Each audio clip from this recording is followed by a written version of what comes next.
અમદાવાદ કેશવનગર ખાડિયા વિસ્તારમાં 37 દિવસ સરકાર દ્વારા ગેરકાયદેસર મકાનો તોડી પાડતા સ્થાનિક રહીશો વર્તમાન સમયમાં રસ્તા વચ્ચે રહેવાનો વારો આવ્યો છે, જેમાં આજે અમદાવાદ ઠાકોર સમાજના ઘર વિહોણા પરિવાર રજૂઆત માટે દિયોદર પહોંચ્યા હતા. કેશવનગર ખાડિયા 40માંથી જે 15/2/2024ના રોજ ડેમોલેશન કરવામાં આવ્યું હતું, જે આજે 37 દિવસ છે અને એના કારણે અમે બનાસકાંઠા જ્ઞાનીબેનની મુલાકાત લીધી હતી. એ મુલાકાતમાં અમે જ્ઞાનીબેનને રજૂઆત કરી કે અમને જેમ બને એમ ન્યાય અપાવો. એના પછી અમે અહીંના ધારાસભ્ય દિયોદરના જે કેશાજી ચૌહાણ છે એમની મુલાકાત લીધી.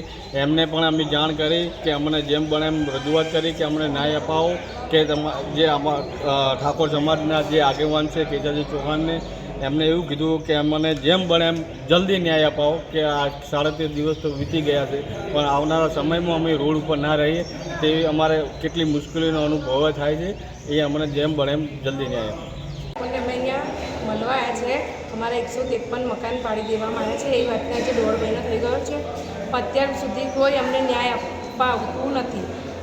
અમારે જમવાની સુવિધા કે નથી નાવા ધોવાની સુવિધા. મારી લેડીઝોને બહુ તકલીફ પડે છે, એટલે અમે અહીંયા મળવા આવ્યા હતા કે અમને ન્યાય અપાવો. અમારા લેડીઝોને છોકરીઓને 10મા 12મા ધોરણની એક્ઝામ પણ હતી, પણ એ બી ફેલ ગઈ છે. વાંચવા કોઈ સુવિધા નથી, લાઇટ બાઇટ કશું જ નથી. અમે 1.5 મહિનાથી રોડ ઉપર જ રહીએ છીએ, રોડ ઉપર જ સૂઈએ છીએ ને. બધાએ નાના છોકરાને પણ બીમારી બહુ થઈ ગઈ છે, મચ્છરો કડીને. એટલે છોકરા બી બહુ બીમાર છે અને 2 યુવાનોનું તો મોત થઈ ગયું છે. વચમાં ઠંડી પડી ને એના કારણે 2 યુવાન મરી ગયા ને અત્યારે એક ભાઈ સિરિયસ છે, સિવિલમાં રાખેલ છે એમના. એના કારણે અમે તમને એટલી વિનંતી કરીએ કે અમને પ્લીઝ જલ્દી ન્યાય અપાવો. માં motor driving, safe and sure driving. Driving એ શોખ સાથે આપની મોટી જવાબદારી પણ છે. અમારા ઇન્સ્ટ્રક્ટર દ્વારા સચોટ અને સરળ માર્ગદર્શન.